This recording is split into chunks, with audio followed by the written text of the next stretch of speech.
But, like, once a year, my husband and I go to a fundraising event that's filled with old friends, and we end up staying way later than we expect to because it's just so fun catching up with people. And regularly, we get in from this event around 2 a.m. And so this has happened the last few years where we get in around 2 a.m.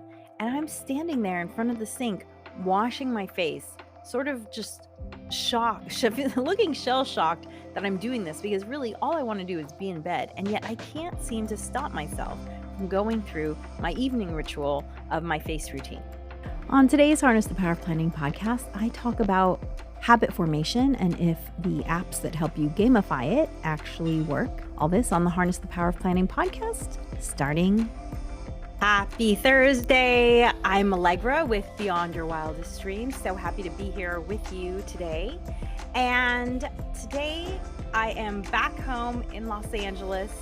If you saw last week's or listened to last week's podcast, you know that I was with some of my oldest friends, and it was so nice to get together because we all live in different states, and sometimes I don't get to see these ladies all year long except for when we all get together, and it's so wonderful. It really just we feel like we're kids again when we hang out. It is so light and easy and effortless, and if you have women like that in your life or friends like that in your life, I highly recommend that you find a way to spend time with them because when we are together, it really just feeds us and sets us up to go back to the rest of our lives as moms, as working moms, as partners, just re-energized and refreshed and reinvigorated. It was so much fun.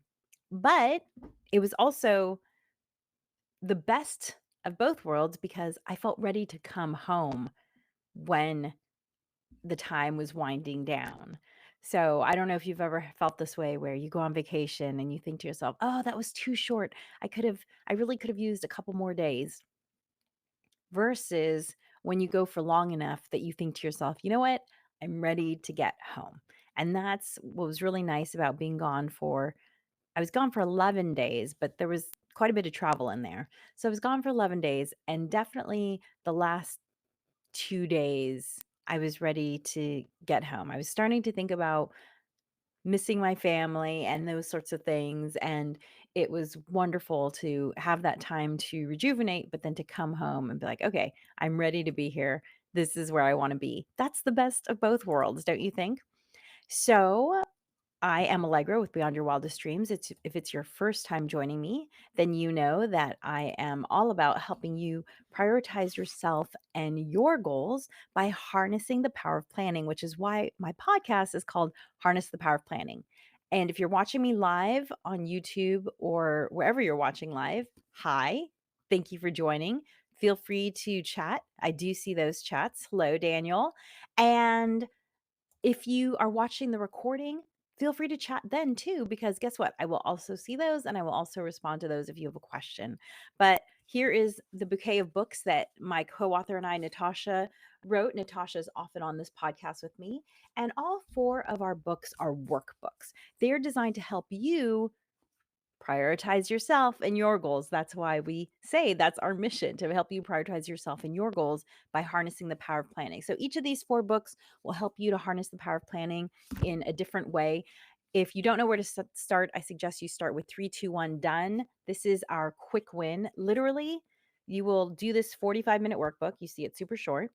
For those of you listening to the podcast, I know you can't see, but it is like a quarter of an inch wide. It's very small. So you can read this in 45 minutes. It is a workbook. And you do this, and you're instantly going to do things differently because we don't just talk about how to do things different. We show you how to do things differently. And this is all about creating a strategic framework for your to do list so that you don't look at your list and you think, hmm, where should I start? No, you look at your list and you think, I know exactly where to start because I have a framework now.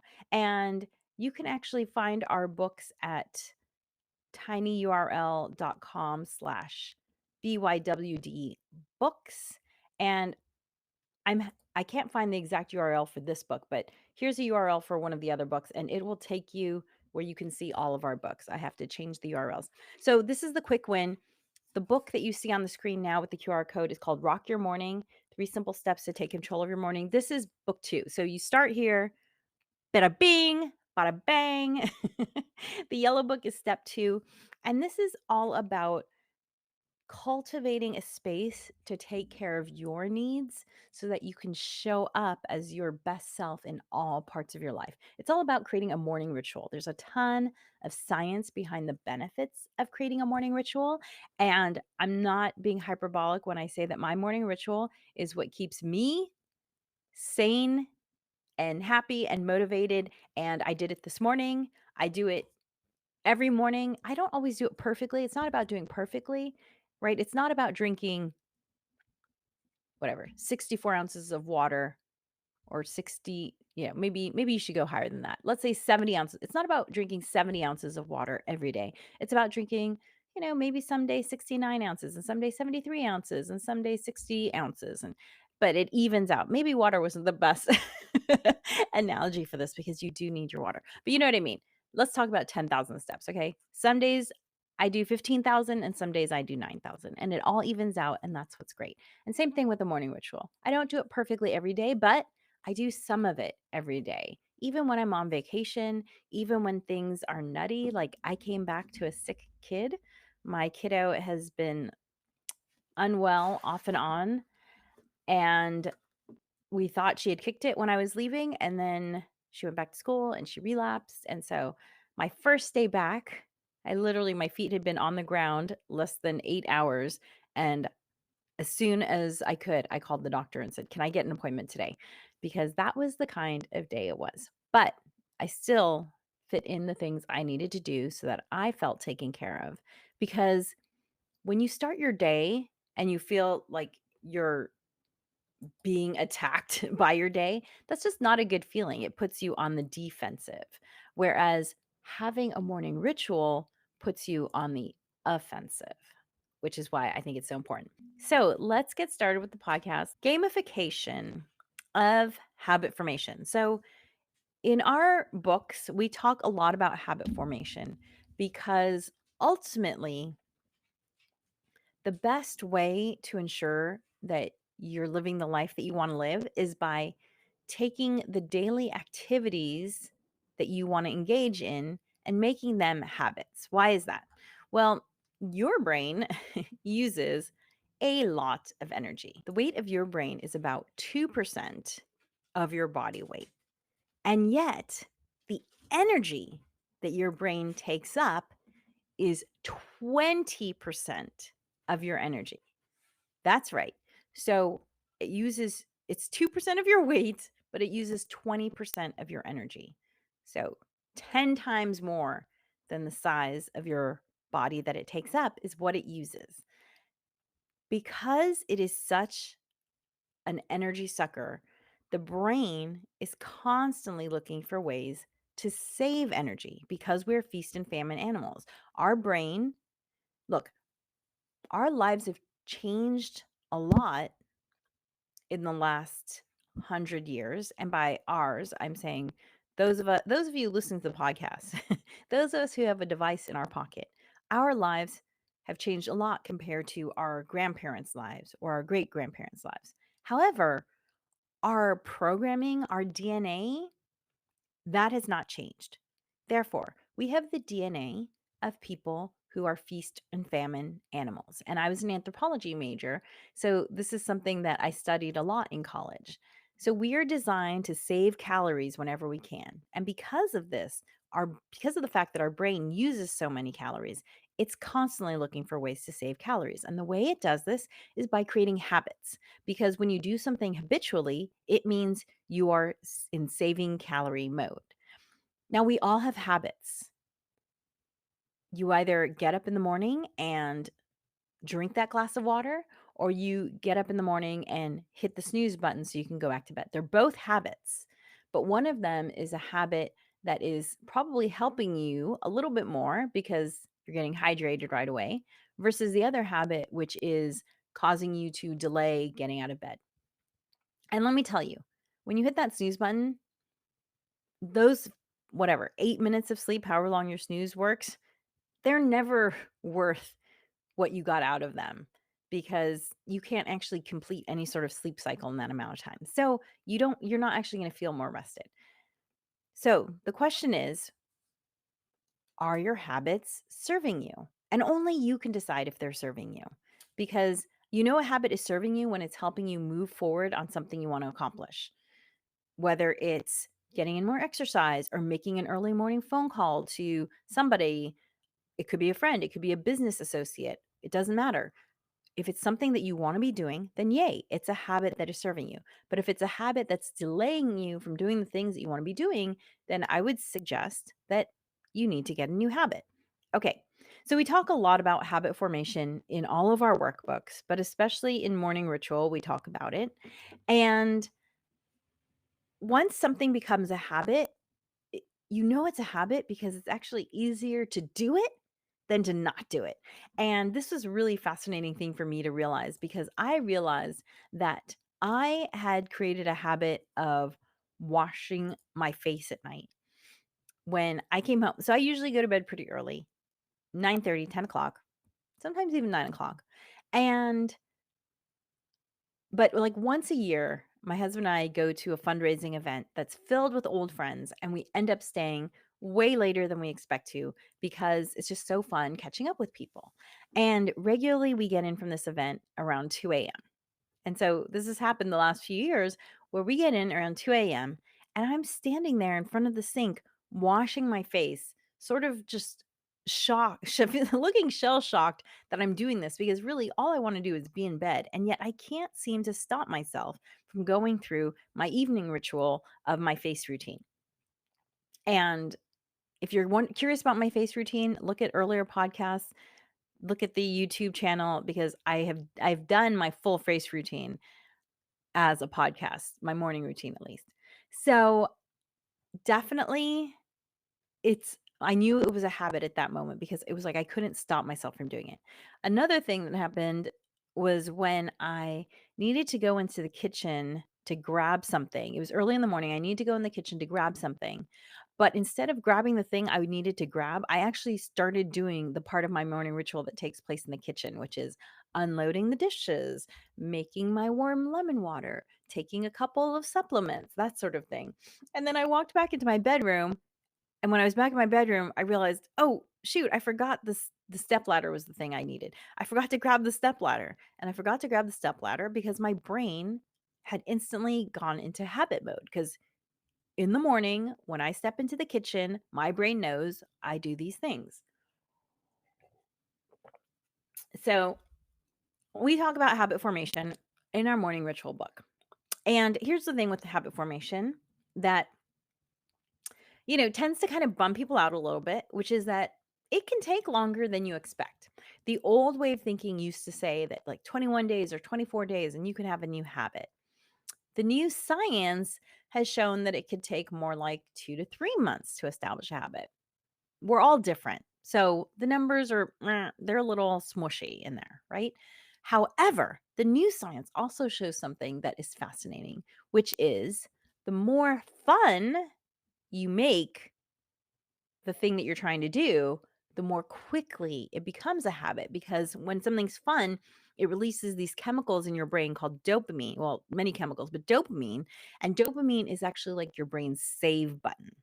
Dopamine is why when you see a really inspiring talk, like a TED talk, or you have a teacher who just happens to be a great lecturer, you remember what they say versus when you see someone speak and they talk like this and they say things repetitively and it doesn't give you any joy. Okay, hopefully I didn't put you to sleep right then. But when someone speaks like that, they're not triggering the dopamine button. And therefore, whatever it is they're saying is not getting saved in your brain. So when something is fun, it gets saved as a habit much more quickly. Enter habit gamification. If you don't know what I'm talking about, I don't want to name names here, but there are lots of apps that you can download that will help to make habits that you want to create more quote unquote fun. They will, you know, you can give things cute little names, like instead of saying, you know, drinking water, you can say something like quenching my thirst or filling my body with life sustaining hydration. Whatever you want to say. You can call things fun things. You can also give yourself little stickers or sounds or noises or cheering when you have done the thing that you want to do. And then you can also set up sort of rewards on these gamified things to encourage you to get to the point where, okay, you've hit 60 days of drinking water or 90 days of drinking water. There's all different kinds of apps. I've tried a few of them. Here's what I found.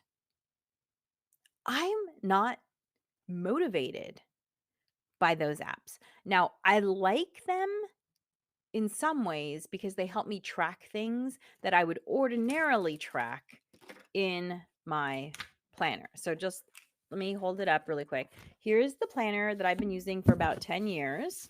And you see it has this habit tracker area. This is a page that I haven't used yet, so nothing's written there. But it has a place to track things like drinking water, eating healthy, doing the professional things you want to do. Like, for instance, I need to watch some of a training video today. That's something that I could track, that I would track either in these apps or in my journal. And by the way, if you're curious to what my favorite planner is, here it is. Here's the link to it. I've been using it for about 10 years. It's not perfect because there is no perfect planner. I just want to throw that out there. The only thing that you need to know is that how you use the planner depends on your planning process, which is why this podcast is called Harness the Power of Planning, not Harness the Power of the Planner, because you're the planner. And this is the notebook is just a tool to help your planning process.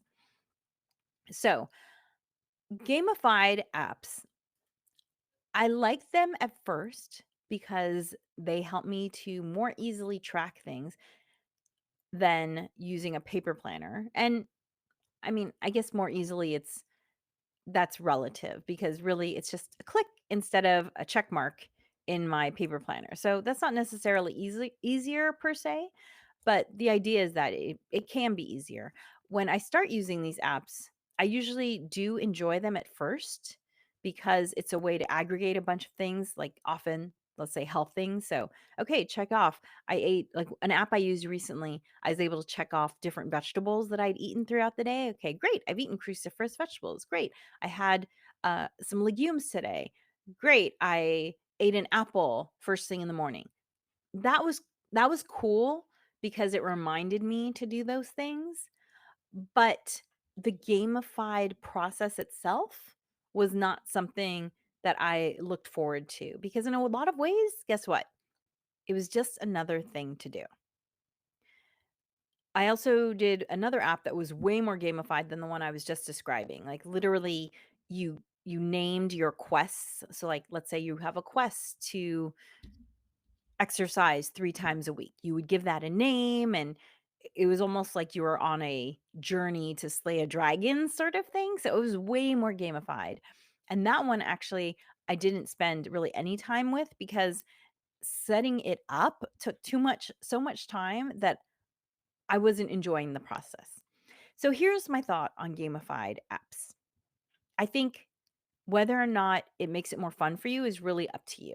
Maybe if you're a gamer, which I am not a gamer, maybe you would find these more enjoyable. Personally, for me, they were just another thing to do.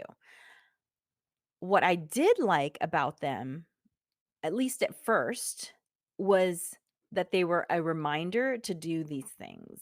And I feel like that can be a little helpful to get the habit formed.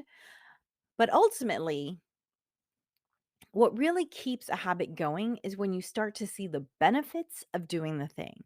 When you realize, oh, wow, I feel more energized because I'm drinking water. Or, wow, I'm really sleeping better at night by going to bed at a specific time.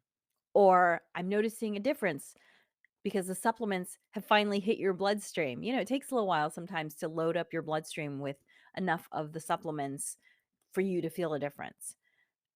When you start feeling the difference, that's what keeps you motivated. That's what really establishes the habit for me. And so, what I would say to you is that I believe, and look, everyone's different. So maybe you'll love a gamified app. But what I believe is that I kind of feel like gamified apps are a little bit like hiding the vegetables from your kids. You might hear people talking about pureeing carrots into the pasta sauce so that the kids don't see it. And you can do that with a lot of vegetables. You won't see it. However, I feel like it's kind of sending the wrong message. The message that I want my kid to have with vegetables is that you need to eat food that I call it growing food versus treats. You need to eat food that helps grow your body. And you need to do that because this is how you ensure that you feel good, that you have energy, that you can sleep at night, that you stay healthy. Arr, arr. Yeah. That's been a struggle the last few weeks. And that's how your kiddo is going to learn to eat vegetables as a long-term strategy for life rather than when they're an adult and they're not they're not eating any vegetables because they didn't grow up with vegetables. And you say to them, "Wait, I pureed vegetables into your mac and cheese all the time." And they're like, "What? I didn't know. You didn't tell me." So that's how I feel about gamified apps. It's a little bit like hiding the vegetables. I think a better strategy long term with habit formation is to learn to fall in love with the process. Because it's not about, they say life isn't a destination, it's a journey. Same thing with habit formation. Notice the changes as you're doing the thing that you want to be doing. Notice the increased confidence, the increased energy, how you feel better. That is what is going to really get you to establish a habit. And then again, if you can make it fun. So, for instance, for a long time, I didn't have a skincare routine because I was younger and my skin was great and it didn't feel dry or anything like that. And then as I got older, when I hit 40, basically, I started to notice my skin was drier. I had some discoloration. That's basically when I started having a skincare routine. So just about 10 years ago. And at first, it was a slog because I didn't enjoy the process. But then found some ways to make it fun for myself. So, for instance, I love the scent of roses. So I would seek out products that had roses in it. And because of that, I then started to enjoy the process of putting on the skincare. So that is what made it fun for me. So find a way to make it fun for you.